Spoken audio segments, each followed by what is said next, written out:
தளபதி 68ல இருந்து ஒரு அபிஷியல் அப்டேட்டே பாத்தீங்கன்னா இப்போ வந்திருக்கு. சோ அது என்ன அப்படிங்கறத இந்த வீடியோல டீடைலா பார்க்கலாம். கடந்த 2 நாளா தளபதி 68 படத்தோட டைட்டில் இதுதான் அப்படின்ட்டு 2 விதமான டைட்டில் பாத்தீங்கன்னா சோசியல் மீடியால சுத்திட்டு இருந்துச்சு. சுத்திட்டு இருந்தது மட்டும் இல்லாம பயங்கரமா ட்ரெண்டிங்ல போச்சு அந்த 2 டைட்டிலுமே. ஒரு டைட்டில் பாஸ் அப்படிங்கிற மாதிரியும் இன்னொரு டைட்டில் பசில் அப்படிங்கிற மாதிரியும் சொல்லிட்டு இருந்தாங்க.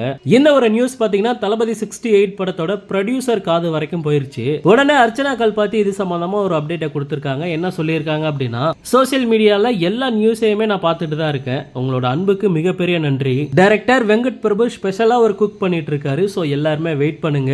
கூடிய சீக்கிரத்துல ஒரு உண்மையான அப்டேட் உங்களுக்கு கிடைக்கும் அப்படிங்கிற மாதிரி போட்டிருந்தாங்க. அது மட்டும் இல்லாம இந்த படத்தோட டைட்டில் பாஸும் இல்ல பசிலும் இல்ல அப்படிங்கிற மாதிரி கிளியரா போட்டிருக்காங்க. சோ நியூ இயருக்கு தளபதி 68 படத்தோட first look poster and title release ஆகும் அப்படிங்கிற ஒரு எதிர்பார்ப்பு இருக்கு. சோ அதை கன்ஃபார்ம் பண்ற வகையில அர்ச்சனா கல்பாத்தி பாத்தீங்கன்னா இன்னைக்கு ஒரு அப்டேட்டை கொடுத்திருக்காங்க. ஓகே நண்பா, இந்த மாதிரி தளபதியோட எல்லா அப்டேட்டையுமே மிஸ் பண்ணாம பார்க்க நம்ம சேனலை சப்ஸ்கிரைப் பண்ணி சப்போர்ட் பண்ணுங்க. நன்றி.